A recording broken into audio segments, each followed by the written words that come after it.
Assalamualaikum warahmatullahi wabarakatuh. Halo teman-teman. Kami dari kelompok 8 yang beranggotakan saya sendiri Intan Soleha, Anissa Nuratin, dan Renata Octavia akan menyampaikan materi mengenai manajemen sarana dan prasarana. Berikut pemaparannya.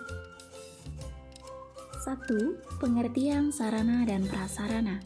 Sarana adalah semua fasilitas yang diperlukan dalam proses belajar mengajar, baik yang bergerak maupun yang tidak bergerak, agar pencapaian tujuan pendidikan berjalan dengan lancar, teratur, efektif, dan efisien. Sedangkan prasarana merupakan semua perangkat kelengkapan dasar atau fasilitas yang secara tidak langsung menunjang jalannya proses pendidikan atau pengajaran seperti halaman sekolah, taman, dan kebun. Manajemen sarana dan prasarana adalah suatu kegiatan bagaimana mengatur dan mengelola sarana dan prasarana pendidikan secara efektif dan efisien dalam rangka pencapaian tujuan yang telah ditetapkan. 2. Perencanaan sarana dan prasarana sekolah. Perencanaan sarana dan prasarana sekolah adalah keseluruhan proses perkiraan secara matang rancangan pembelian, pengadaan, rehabilitasi, distribusi, atau pembuatan peralatan dan perlengkapan yang sesuai dengan kebutuhan sekolah. 3. Tujuan dan manfaat sarana dan prasarana. Tujuan sarana dan prasarana adalah untuk menghindari terjadinya kesalahan dan kegagalan yang tidak diinginkan, dan untuk meningkatkan efektivitas dan efisiensi dalam pelaksanaannya. Sedangkan manfaat sarana dan prasarana adalah dapat membantu dalam menentukan tujuan, meletakkan dasar-dasar dan menentukan langkah-langkah yang akan dilakukan, menghilangkan ketidakpastian, dan dapat dijadikan sebagai suatu pedoman atau dasar yang dilakukan untuk pengawasan, pengendalian, dan bahkan juga penilaian agar nantinya kegiatan dapat berjalan secara efektif dan efisien. 4. Persyaratan perencanaan sarana dan prasarana. Yang pertama, perencanaan pengadaan sarana dan prasarana pendidikan persekolahan harus dipandang sebagai bagian integral dari usaha peningkatan kualitas proses belajar mengajar. 2. Perencanaan harus jelas. 3. Berdasarkan atas kesepakatan dan keputusan bersama dengan pihak-pihak yang terlibat dalam perencanaan. 4. Mengikuti pedoman atau standar jenis, kuantitas, dan kualitas sesuai dengan skala prioritas. 5. Perencanaan pengadaan sesuai dengan plafon anggaran yang telah disediakan. 6. Mengikuti prosedur yang telah berlaku. 7. Mengikut sertakan unsur orang tua murid. 8. Fleksibel dan dapat menyesuaikan dengan keadaan, perubahan situasi dan kondisi yang tidak disangka-sangka. 9. Dapat didasarkan pada jangka pendek yaitu 1 tahun, jangka menengah 4-5 tahun, jangka panjang 10-15 tahun.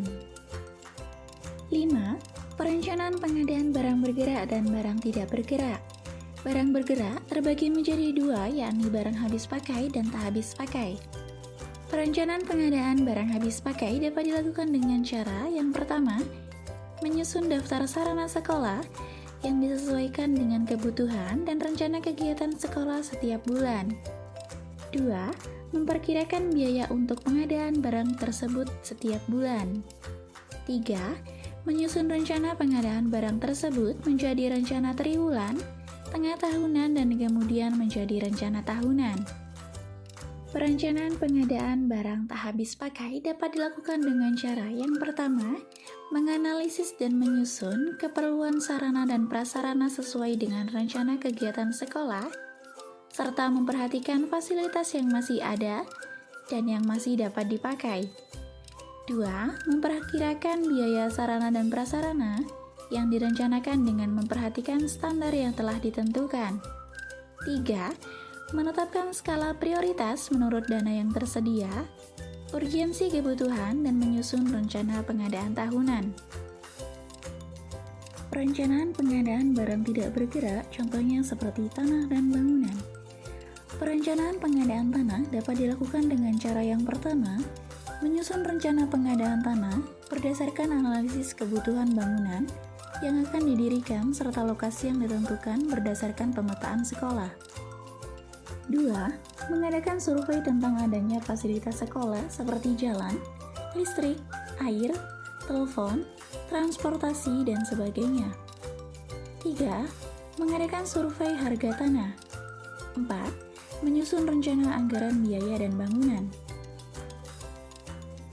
Perencanaan pengadaan bangunan dapat dilakukan dengan cara yang pertama, menyusun rencana bangunan yang akan didirikan berdasarkan analisis kebutuhan secara lengkap dan teliti. 2. Mengadakan survei terhadap tanah di mana bangunan akan didirikan, mempertimbangkan hal seperti luas, kondisi, situasi, status, perizinan, dan sebagainya. 3. Menyusun rencana konstruksi dan arsitektur bangunan sesuai pesanan. 4. Menyusun rencana anggaran biaya sesuai harga standar yang berlaku di daerah yang bersangkutan.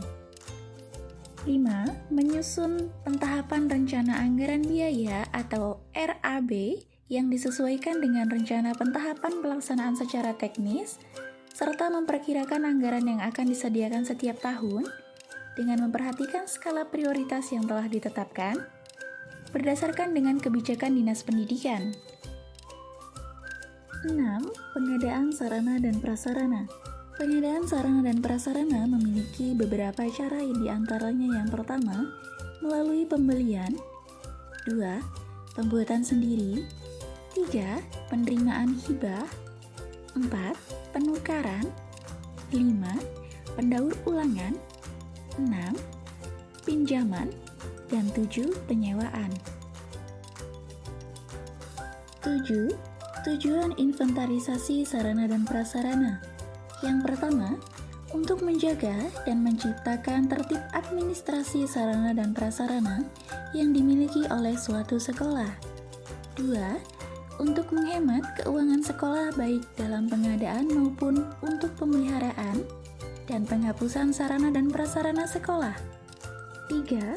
Sebagai bahan atau pedoman untuk menghitung kekayaan suatu sekolah dalam bentuk material yang dapat dinilai dengan uang. 4. Untuk memudahkan pengawasan dan pengendalian sarana dan prasarana yang dimiliki oleh suatu sekolah. 8. Tujuan pemeliharaan sarana dan prasarana. 1. Untuk mengoptimalkan usia pakai peralatan. 2. Untuk menjamin kesiapan operasional peralatan untuk mendukung kelancaran pekerjaan sehingga diperoleh hasil yang optimal. 3. Untuk menjamin ketersediaan peralatan yang diperlukan melalui pengecekan secara rutin dan teratur. 4. Untuk menjamin keselamatan orang atau siswa yang menggunakan alat tersebut. 9. Tujuan penghapusan sarana dan prasarana. Yang pertama, untuk mencegah atau sekurang-kurangnya membatasi kerugian atau pemborosan biaya pemeliharaan sarana dan prasarana yang kondisinya semakin buruk, berlebihan, atau rusak, dan sudah tidak dapat digunakan lagi. 2. Meringankan beban kerja pelaksanaan inventaris. 3. Membebaskan ruangan dari penumpukan barang-barang yang tidak dipergunakan lagi. Terima kasih kepada teman-teman yang sudah menyimak pemaparan materi dari kami. Kurang dan lebihnya saya mohon maaf, dan semoga yang sedikit ini dapat bermanfaat. Saya akhiri, wassalamualaikum warahmatullahi wabarakatuh.